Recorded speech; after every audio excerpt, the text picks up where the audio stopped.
vamos a dar comienzo. Y quería presentarles la próxima disertación a cargo del licenciado en Kinesiología y Fisioterapia y médico especialista Diego Uberti, también director médico del Centro de Rehabilitación Neuroability, vicepresidente de la Asociación Argentina en Tecnología Asistida, miembro de ARMECOR e ISCOS, docente adjunto de Rehabilitación Médica de la Universidad Católica de Córdoba y docente del posgrado de Neurorehabilitación de la UNE en Corrientes. Diego, damos comienzo a tu disertación con la temática de Parkinson, una de las temáticas que también para los que trabajamos en gerontología y en rehabilitación es súper importante y es algo que siempre nos llega a nuestro trabajo. Bueno, muchas gracias, Lisandro. Gracias a toda la gente del colegio por la invitación. Esperemos estar a la altura de las circunstancias. Eh, Hice una presentación no muy larga, cosa de Perfecto. que podamos ir directamente al hueso y podamos decir lo que más nos conviene hacer en Parkinson. No sé si hay algo nuevo, porque ya son cosas que se vienen haciendo hace bastante tiempo, pero sí el énfasis en determinada actividad, eso sí siempre tiene algún tipo de renuevo. A mí me gusta siempre aclarar que como otras enfermedades degenerativas, el Parkinson tiene un curso progresivo, pero no significa que por eso sea mortal.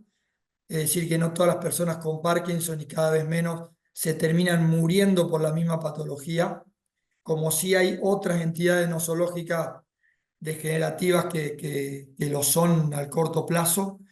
Es una patología crónica con periodos de estacionamiento, tiene periodos de mejoras y de desmejora que es un poco impredecible, o por ahí le atribuimos algún efecto al estado anímico, al buen descanso, a la buena alimentación, pero tiene periodos de mejoras en determinadas ocasiones. Aunque comience con una mano, con un hemicuerpo, con un temblor en una extremidad, etcétera, tiene tendencia a la tetraparesia y a la simetría, es decir, que termina teniendo un compromiso del tronco, de las cuatro extremidades, de la cabeza y del cuello, lo que nos tiene que hacer saber que la oferta terapéutica con movimiento, con control motor, sensibilidad, etcétera, tiene que ser para todo el cuerpo. Es importante que la idea de trabajo en equipo en Parkinson está reforzada por el hecho de la afectación multisistémica. Es decir, uno lo ve por lo motor, uno lo ve porque es un paciente neurológico, pero tiene afectación en lo que es cuestiones metabólicas, cardiovasculares, piel, esfínteres, complejo orofacial, deglución, etc. O sea, la enfermedad de Parkinson tiene una afectación de múltiples sistemas en el que el motor, el neurofuncional es uno de los tantos sistemas. Entonces, las generales de la ley le van a dar beneficios, ¿sí? Las generales de la ley de cualquier persona, tratar de poner más o menos, ordenar sus cuestiones de estrés cotidiano, laboral y familiar de la mejor manera posible, y va a ir viendo pequeños avances en cada una de estas zonas afectadas. Tiene muy buena respuesta farmacológica por un tiempo, pero la respuesta farmacológica es buena. Vamos a tratar de ver ahora en dónde esa respuesta farmacológica y en dónde debemos actuar con la respuesta a la rehabilitación, porque tiene una buena respuesta también a la neurorehabilitación, y hay que ver en dónde son los aspectos que más podemos dar beneficios a nuestros pacientes. Y forma parte dentro de lo que es la rama de la neurología a lo que son movimientos anormales. Por eso, esto de posible, probable y definitivo como diagnóstico de Parkinson hace de que si interviene en su tratamiento alguien que se dedique a Parkinson siempre es un poco más beneficioso. Los que estamos en ciudades grandes, que tenemos la posibilidad de que los neurólogos tengan formaciones específicas en cefalea, en estatus epiléptico, en trastornos cognitivos, en esclerosis múltiple, también están los neurólogos especialistas en movimientos anormales y en Parkinson que van a hacer un abordaje mucho más exquisito, mucho más específico para las dolencias que tiene. Bueno, sabemos que aparentemente el exceso en circulación de alfa-sinucleína daría el depósito de esta proteína en la disminución de la segregación de dopamina como neurotransmisor en los ganglios de la base, específicamente en el circuito nigroestriado. Es un proceso degenerativo, también secundariamente inflamatorio, aunque con mala respuesta al tratamiento con corticoides. Esto hay que aclararlo porque hay patologías que tienen una instancia inflamatoria neurológica, como lo que es la esclerosis múltiple, que tienen una buena respuesta al tratamiento farmacológico. El Parkinson no lo es así. Se da principalmente en adultos, con afección en adolescentes y en niños un poco más escasa. Pero siempre hemos visto, en algún momento veremos, a algún adolescente o alguna persona muy joven con enfermedad de Parkinson. Respecto a cuando está en posible enfermedad probable o diagnóstico definitivo de enfermedad de Parkinson, el tratamiento interdisciplinario comienza igual.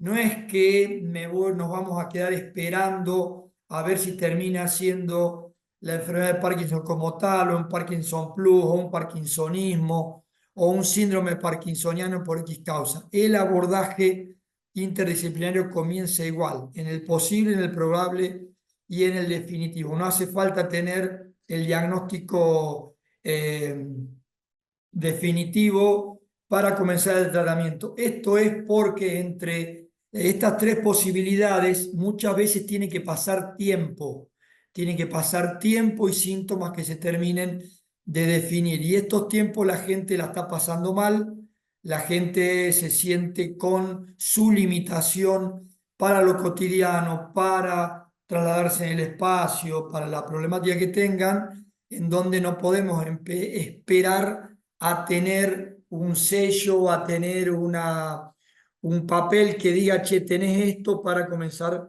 el tratamiento. Entonces, entre posible, probable y definitivo, las personas que tengan sintomatología determinada van a empezar con el abordaje terapéutico, ya sea en instancias de evaluación para ver cantidad de sesiones semanales o áreas que van a intervenir, o para directamente la actividad terapéutica per se en el consultorio, el domicilio o donde sea.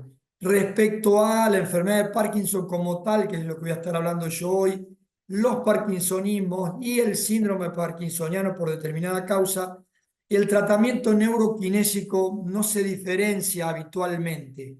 La diferencia la va a hacer la situación funcional, las capacidades y las dificultades. Pero entre una enfermedad de Parkinson y un síndrome parkinsoniano, que tienen, digamos, causas totalmente diferentes, el tratamiento neuroquinésico no tiene una diferencia en general entre uno y otro, excepto que la diferencia esté en la funcionalidad de la persona, en las discapacidades. Ahora, el determinar objetivos a corto o mediano o largo plazo, la toma de decisiones sí va a depender del diagnóstico, porque para la enfermedad de Parkinson como tal es donde nosotros vamos a hacer la organización de la persona en su trabajo, en las actividades terapéuticas adicionales, los tiempos de terapia entre los periodos on-off, ¿sí? Ahora, para los parkinsonismos o el síndrome parkinsoniano, ya no nos vamos a estar esperando periodos de on-off,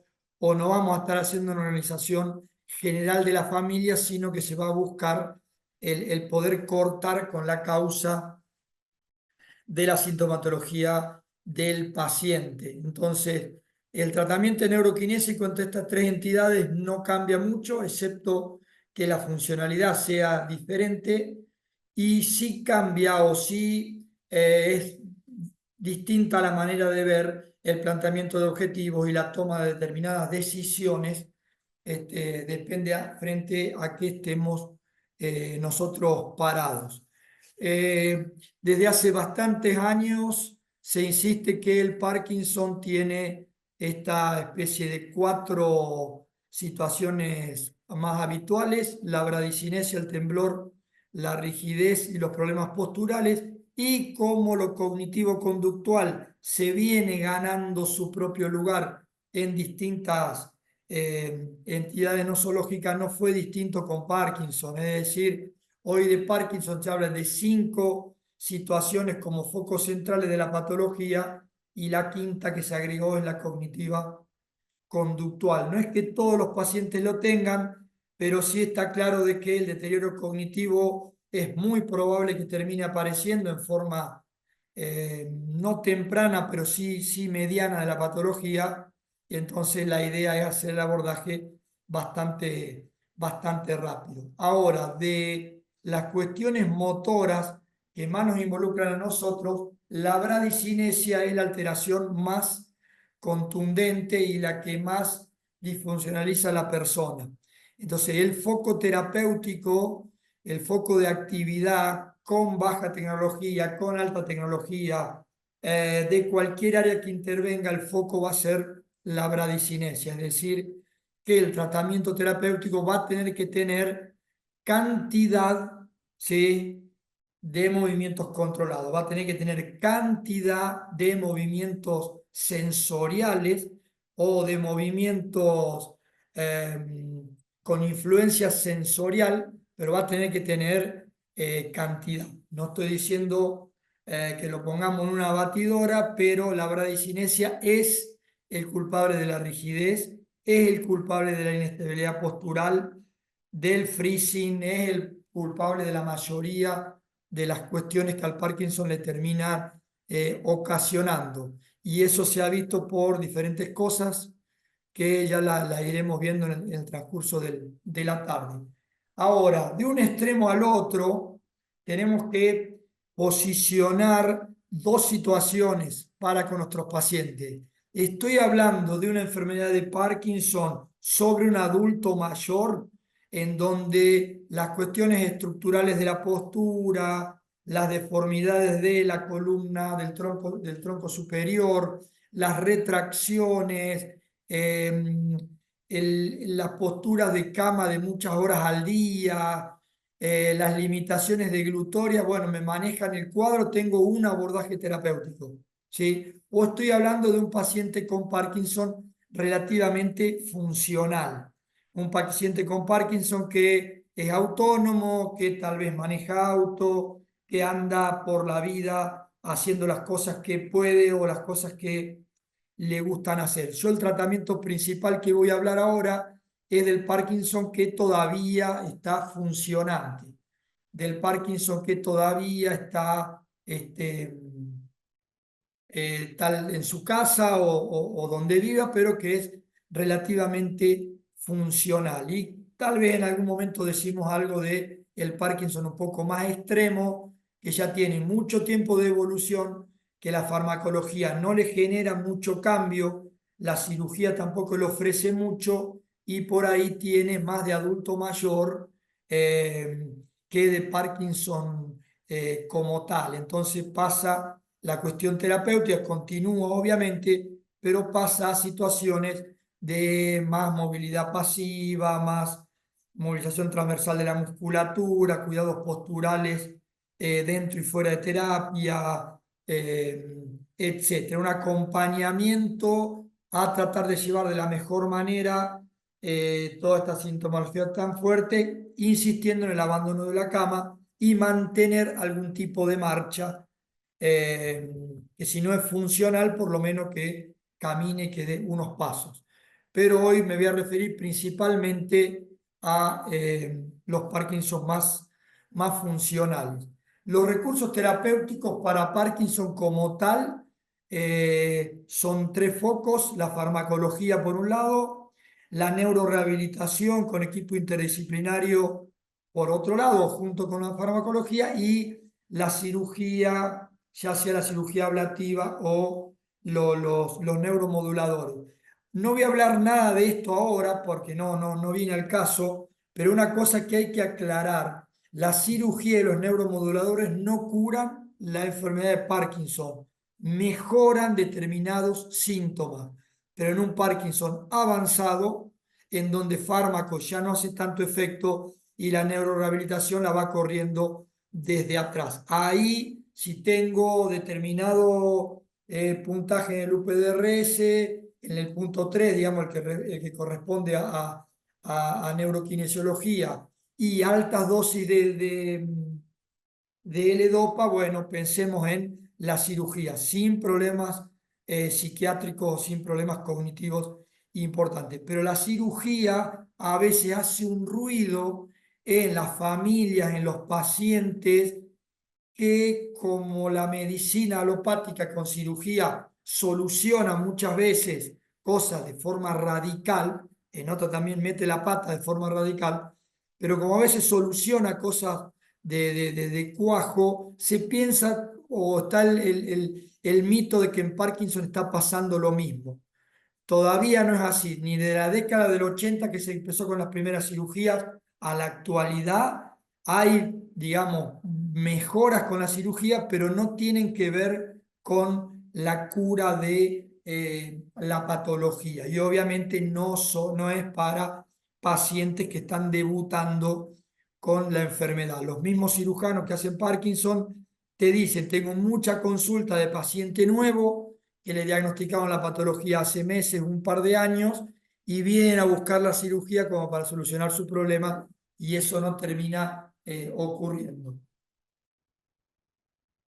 Bueno, la enfermedad de Parkinson, estos son los fármacos que más se utilizan. Bueno, ya todos sabemos de la L-Dopa, los inhibidores de la monoaminoxidasa, los inhibidores de la COMB, los agonistas dopaminérgicos, etcétera. Acá hay algo importante, ¿sí?, que los médicos especialistas lo saben, y es que la dopamina es una especie como de bala de plata en Parkinson. Es lo mejor que hay, pero no la puedo gastar a la macana al principio.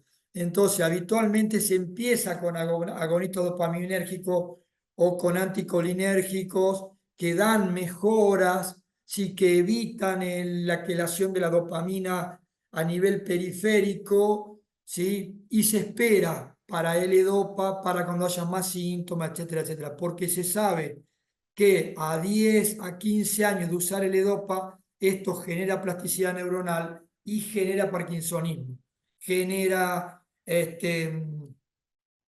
alucinaciones visuales, trastornos psiquiátricos de diferentes índoles. Entonces no se puede gastar el uso de la dopamina a la macana en los primeros años. Entonces ahí depende de cuántos síntomas tengo, a qué edad me la diagnosticaron. Bueno, hay una serie de situaciones, ¿sí?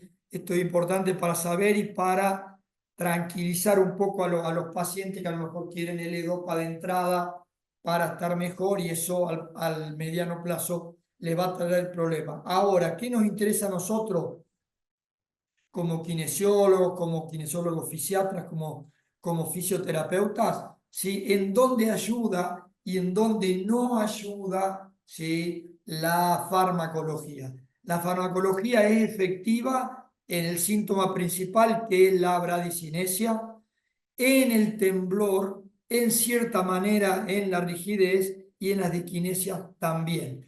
Es decir, que la farmacología es buena y ayuda principalmente en estas cuatro situaciones, cualquiera de los fármacos que estemos hablando. Ahora, la farmacología no ayuda, no es beneficiosa, ¿sí?, en los síntomas a nivel proximal, ¿sí?, en el colapso, en las cuestiones que pasan a nivel de la articulación de la cintura escapular o de la cintura pelviana. No es buena en las alteraciones posturales, en todos los tipos de alteraciones posturales: la falta de braceo, las inclinaciones de tronco, la camptocornia, etcétera, ¿no? no ayuda a las pérdidas del equilibrio y a las caídas posteriores.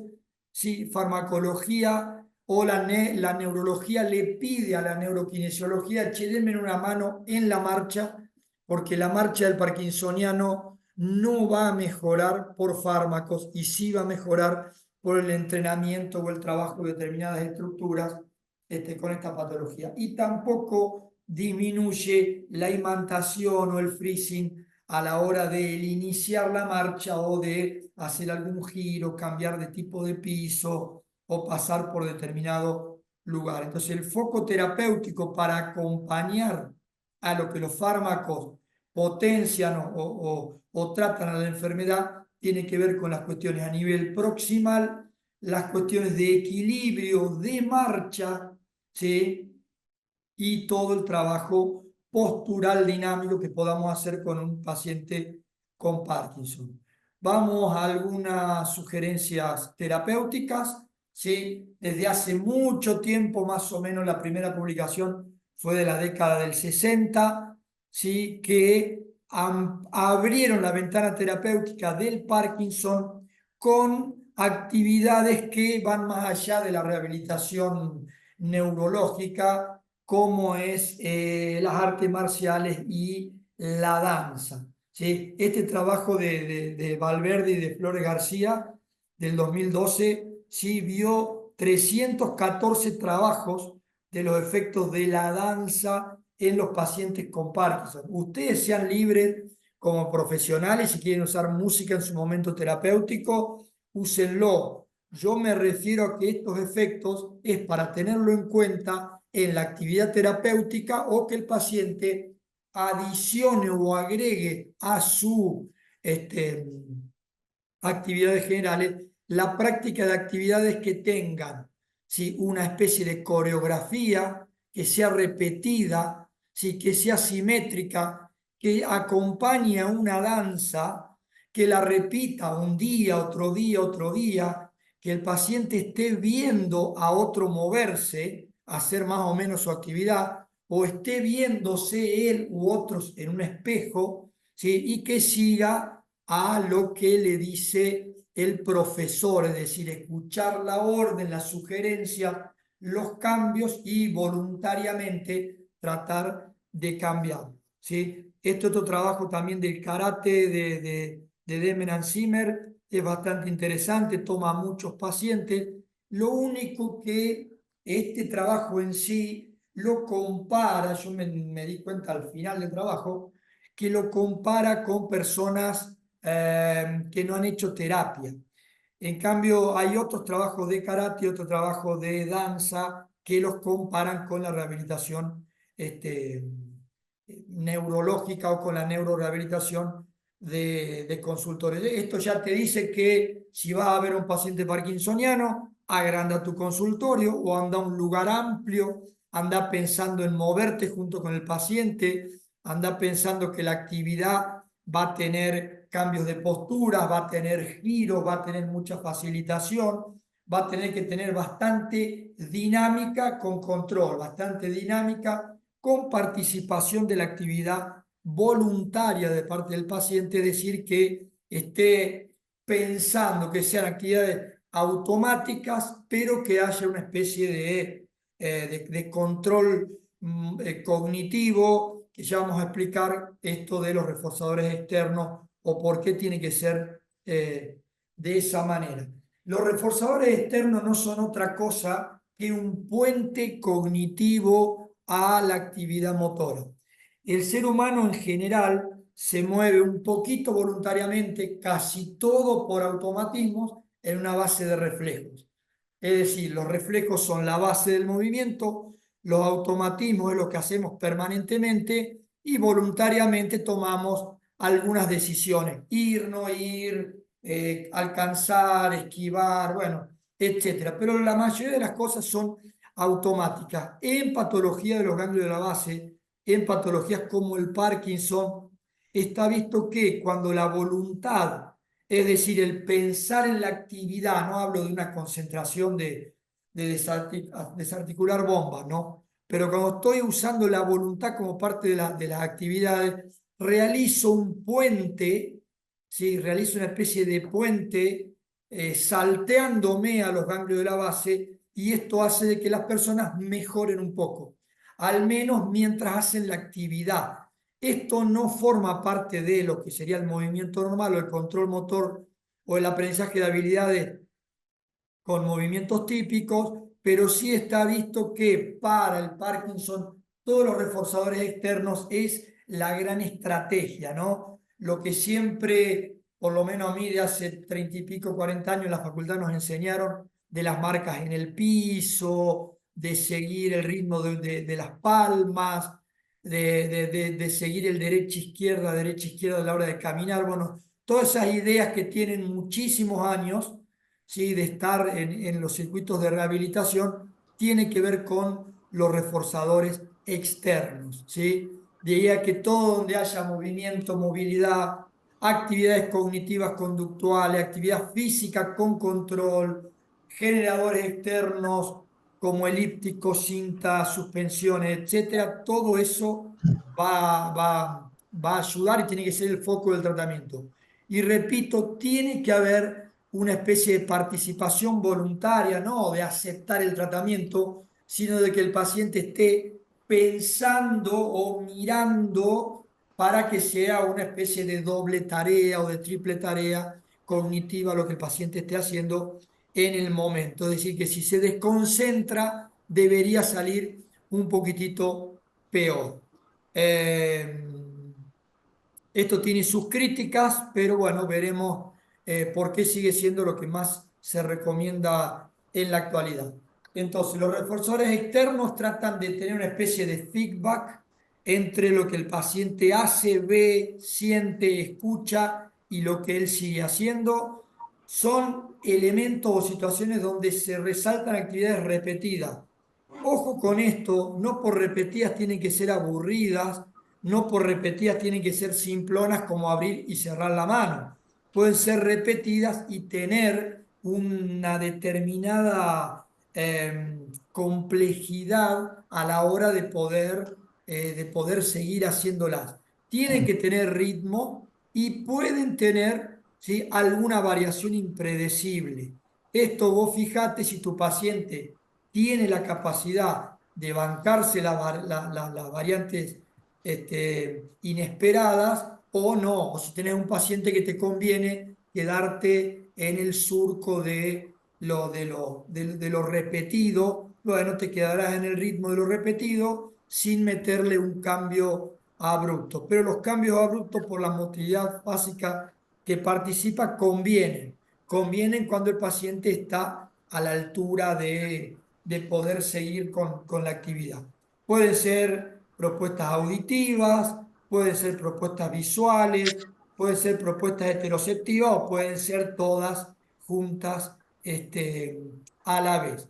Y en esto de reforzadores externos, en un tercio de la actividad terapéutica, tiene que estar algún elemento tecnológico simple, ¿sí?, que se puede tener en un domicilio o en un consultorio o en el lugar donde hagan terapia. Entonces, de la mano de ya sean las cintas caminadoras, ya sean las bicicletas a alta frecuencia, ¿sí?, o pedaleras un poco más complejas, o algún tipo de elíptico, voy a poder estar trabajando reforzadores externos y feedback de una manera bastante interesante. Hoy sería raro concebir rehabilitación de Parkinson sin tener en cuenta algún elemento tecnológico simplón, no estoy hablando de cosas de la NASA, ¿sí?, que provoque en el paciente, al menos, repito, en un tercio del rato terapéutico, sean de 45 minutos de la sesión o una hora o lo que fuere, ¿sí?, un tercio de ese tiempo que esté alguno de estos dispositivos que genere movimiento repetitivo a cierta velocidad. Tiene que haber cierta velocidad para que los reforzadores externos trabajen bien, ¿sí?, y que el paciente tenga un determinado control. Yo acá pongo, bueno, no me pareció poner un video acá del Motomed, esta especie de bicicleta que tiene la practicidad buena de poder usarse de una silla común o de una silla de rueda, que viene con el elemento para las manos también, que no es simultáneo mano y brazo y que para otros pacientes se le puede incorporar electro. Este específicamente viene con el programa para Parkinson, que es con un pedaleo de 90 revoluciones por minuto, que mejora la marcha en los pacientes que tienen marcha.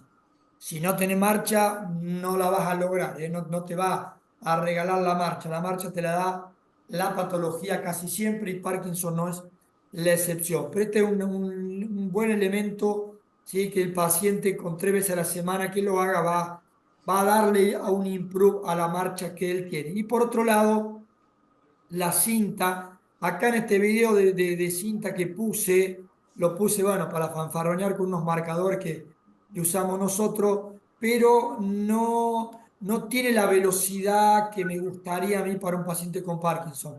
Preferiría que esté tomado con sus manos, ¿sí? Del pasamanos, pero que sea una marcha, la longitud del paso me gusta, el talón planta a punta también, pero debería ser una marcha un poquitito más rápida, ¿sí? Para que esté, digamos, eh, acompañando lo que los centros generadores de patrones te piden con los pacientes con Parkinson. Por otro lado, tenemos la movilidad fásica y rápida, sí que son los movimientos de reacción, que está bien probado que el paciente con Parkinson que se mueve, ya sea en un salto, en el control de un elemento inestable, como podría ser un mini tram o una pelota, o en todo trabajo a favor de la gravedad de cadena abierta, sí tiene una mejor recuperación. Esto del movimiento fásico y del movimiento rápido, para los pacientes con Parkinson, tengo que tener el paciente. ¿Por qué? Porque como los niveles de dopamina disminuyen ante la fatiga, ¿sí? Y mejoran con la siesta y con el sueño de la noche, yo tengo que ver si mi paciente, al hacerle hacer este tipo de actividades, no llevarlo a un nivel de actividad física que después termine siendo contraproducente. No debería agitarse el paciente, no debería irse peor de como vino en cada sesión y debe haber, bueno, buenos periodos de respiración y o descanso activo en el momento, entre un momento y otro de los movimientos fásicos. Pero puede haber lindas rotaciones, lindos movimientos de alcance, pie al escalón, algún saltito de arriba abajo, algún rebotar en un minitran y frenarme, o lo mismo sentado en una pelota, etcétera. Es bastante interesante y hay pacientes que le da muy lindo resultado los movimientos rápidos, ¿sí? Para activar más a musculatura fásica y no tanto a musculatura tónica de determinados lugares. Si tiene rotación, si tiene salida de la línea media, si tiene cambio de postura, bueno, vamos a ir por buen camino. La facilitación, por otro lado, ¿sí? A mí personalmente me gusta mucho, yo la uso o recomiendo mucho su uso, aunque sea un concepto terapéutico con un poco de olor a naftalina. Es decir, es medio desde siempre esto en la rehabilitación neurológica y por ahí nos ha llevado a una postura un poco pasiva, siempre tocándolo y siempre que el paciente haga algo con la mano del terapeuta arriba. Acuérdense que dentro de facilitación yo puedo tener una facilitación motora, es decir, yo lo muevo y es todo pasivo, o puedo tener una facilitación sensorial, es decir, lo guío, le doy una sugerencia, una indicación, lo voy tocando acá allá o lo voy simplemente protegiendo porque la actividad es desafiante y no siempre tiene que ser facilitación como yo por escuela lo entendí al principio, que era el paciente es movido por mí o el paciente es algo pasivo en donde solamente va a ser cosas que yo lo esté moviendo, que yo lo esté guiando. Eso no es la idea de eso, ¿sí? Bueno, facilitación y cambios de postura, ¿sí? Cualquiera que se les ocurra a ustedes de ir cambiando de un sentado lateral a un sentado común, de un sentado lateral a ponerme en decúbito prono, en sentado, bueno, situaciones terapéuticas reales bastante simplonas, ¿sí? Para facilitar los cambios de postura y ampliar los rangos de movimiento cuando la postura de flexión o cuando los movimientos a nivel profesional no me los están permitiendo tanto. Decíamos entonces también el trabajo voluntario o el trabajo cortical, sí que es un puente necesario cuando los movimientos están muy contaminados, sí, por escaso control de los cambios de la base.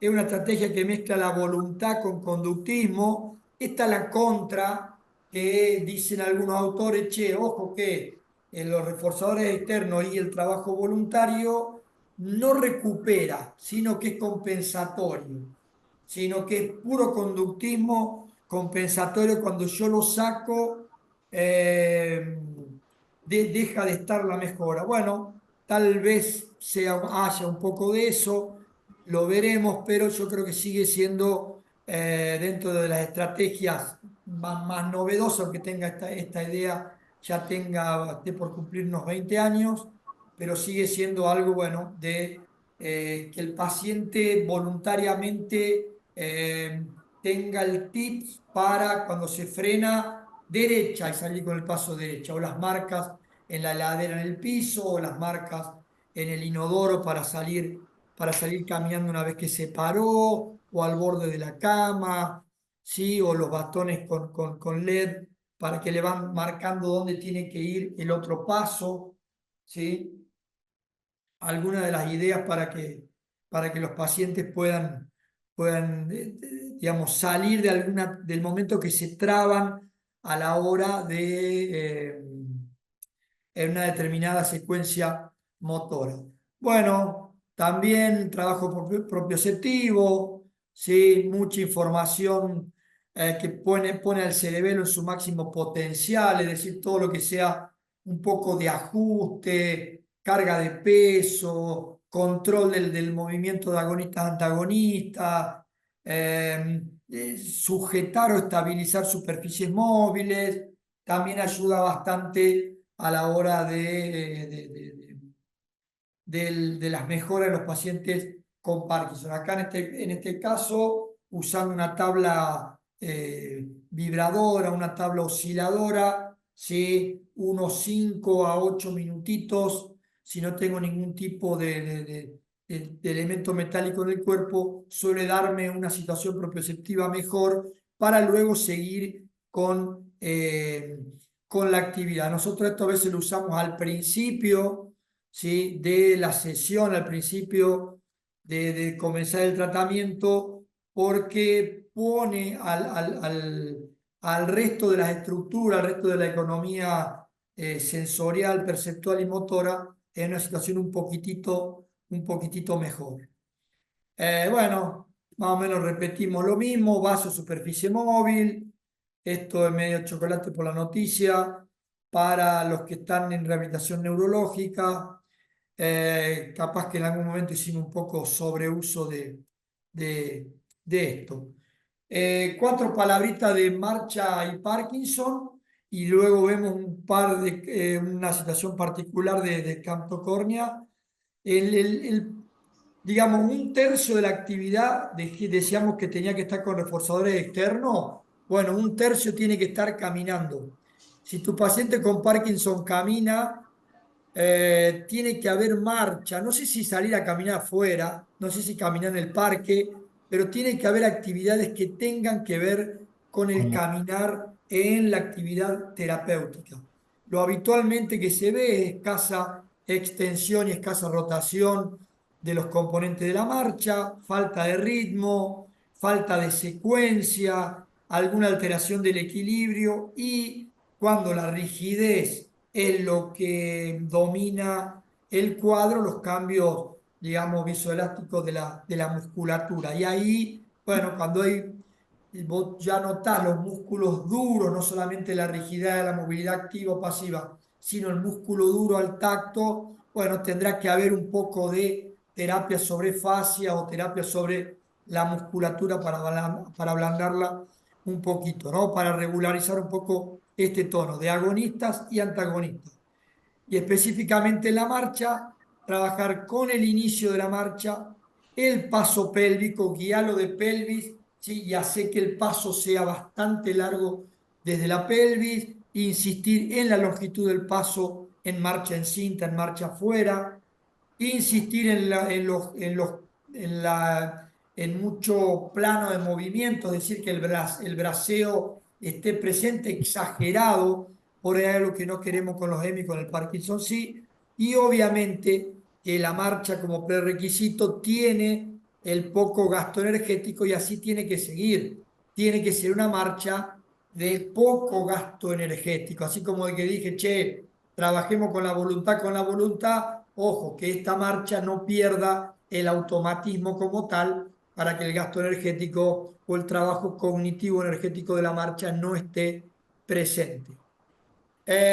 Un caso de una mujer con Parkinson, con camptocornia, fíjense la marcha que tiene ella en este momento. Le tomé esta marcha, pero es paciente nuestra hace 4 años, está muy, muy inclinada hacia adelante, pero ahora le hemos medio como obligado a que use un andador, ¿sí? Porque esa marcha no me gusta nada, está teniendo muchas caídas. Esta mujer cuando se siente, cuando se acuesta, no tiene prácticamente problema, ¿no? Ella no tiene torre de piso, ella tiene camtocornia, que es la desviación de la columna, eh, bueno, propio de la enfermedad de Parkinson. Con esta mujer ella está haciendo trabajos posturales, en este caso con cadena cerrada en la pared para enderezamiento, ajustes y demás, y después está haciendo algo de pilates en un pequeño departamentito que tenemos de pilates eh, para pacientes con neuro, en donde ella tiene, bueno, tiene muy buen manejo y ella puede ahí hacer una buena corrección de su postura. Así todo, haciendo este tratamiento y demás, hemos caído en el uso del andador, decisión que nos tocó tomar porque no quería saber nada. Yo soy, por formación y demás, bastante anti-andador, pero bueno, terminó usando un bastón, un andador de cuatro ruedas, el que tiene canastito y asiento y todo, porque bueno, la verdad que era muy, muy riesgosa su marcha a extramuro, y no la queríamos perder, o no queríamos que la familia directamente le prohíba caminar. Me pareció oportuno ya, y ya terminando, hacer Medio minuto nos queda, Diego. ¿Cómo? Medio minuto nos No, queda. no, bueno, ya cosas que dijimos, y acá un pequeño videíto que tiene unos años de actividades terapéuticas con un paciente con Parkinson, ¿sí? Muy simples, un video que filmé en su momento para terapeutas del interior de este paciente, a ver qué le podíamos sugerir, cosas bastante simplonas, ¿sí? Más allá de las sugerencias de la cinta, eh, etcétera, etcétera.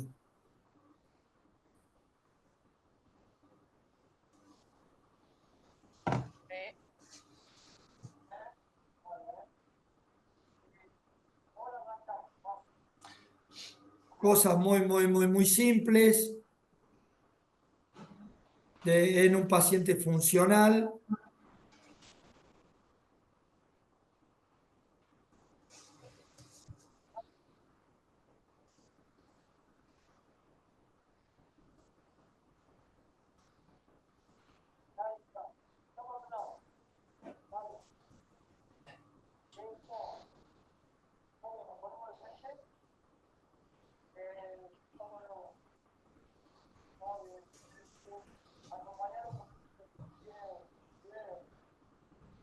Bueno, bastante simple la actividad.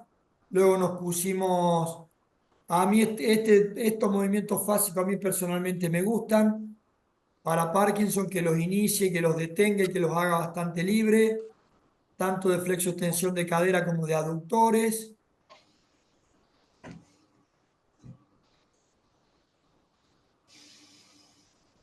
Y después, bueno, alguna actividad de facilitación de la marcha y demás. Bueno, eso era todo. Estoy atento a preguntas y demás. Hay Hernán una pregunta. Latini, vos tenías prohibido estar en esta charla. ¿Quién es? Echámelo a Hernán Latini. Bueno, ya lo bloqueo. Bueno, che, Hay una siempre, pregunta. ¿Viste? siempre lo nombro a Hernán, que las cosas que hablo de Parkinson las aprendí de Hernán Latini, y hoy no te nombro Hernán y estás acá justo en la charla. ¿Ves? Bueno, Bueno, el número uno en Argentina, ahora en España, Hernán Latini. bueno, bienvenido, Hernán.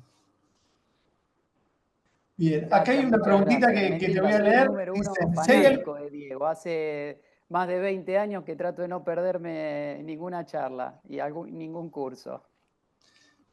Perfecto. Gracias, Hernán, ¿dónde gracias. estás vos en este momento? Ahora estoy en España, en Tenerife.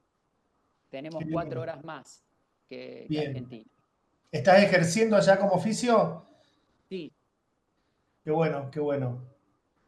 Bueno, sí, sí. gracias por Hace estar. poco, hace un año, hace un año. Hace un año vine a hacer una experiencia y bueno, vamos a ver qué resulta. Bueno, ya el año lo completaste, así que vamos bien.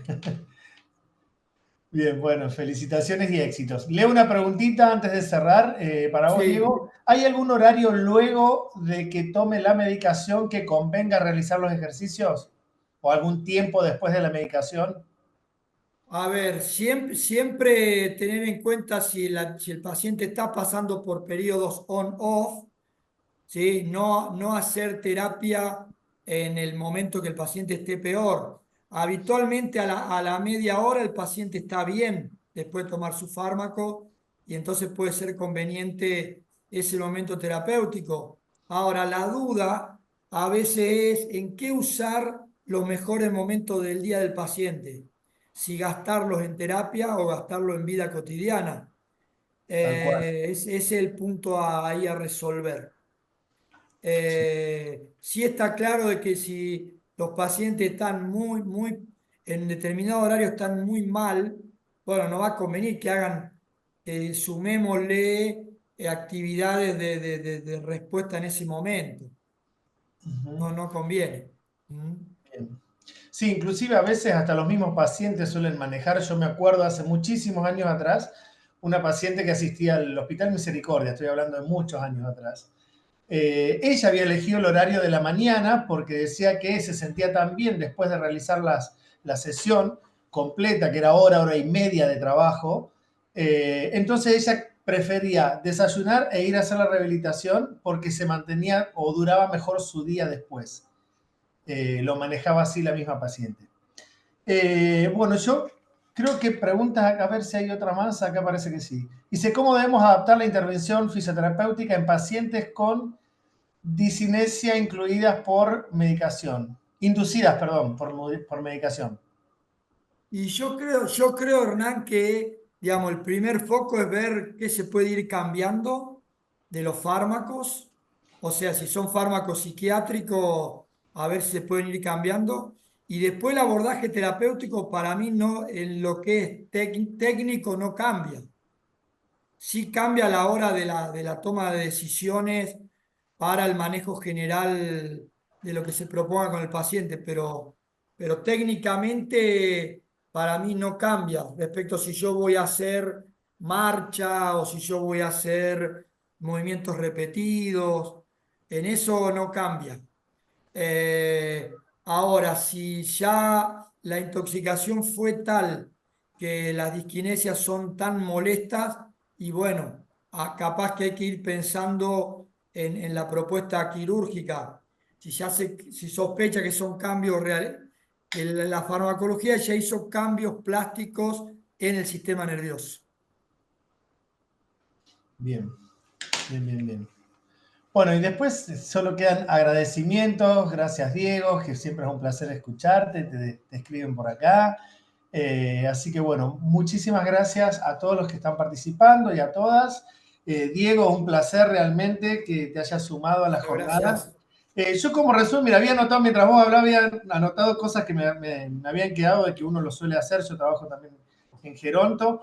Y movimientos repetidos sirven un montón, mantener el ritmo espectacular. Y los ejercicios voluntarios también, en casos, por lo menos en mi experiencia también, y vos lo nombraste acá varias veces. Y creo que como líneas generales, quien por ahí no estamos formados directamente en neuro, mantener esas consignas dentro de la rehabilitación para sumar, dan muy buen resultado. Y bueno, muchísimas gracias. Diego, si querés agregar algo, redondear, cerrar. No, gracias a ustedes por la participación. Y qué bueno que se hacen este tipo de jornadas. Ojalá que las sigan repitiendo. Ya al ser online, para la próxima lo vamos a incluir. Espero que lo incluyan a Hernán, que tiene muchos años de laburo acá en Argentina, en Rosario, en Neuro. Y bueno, lo perdimos hace poco, se nos fue a ganar en euros. Pero Está bueno, ya en bien. jornadas virtuales y todo, Hernán, firme Eh, ahí. bueno, mira, estas jornadas las hacemos bastante bien. No sabes a la cantidad de gente que invitamos y por supuesto que colegios siempre tienen las puertas abiertas a todas las propuestas de colegas que quieran organizar algo para colegas. Así que bueno, bienvenido Hernán cuando quieras y lo mismo para vos, Diego.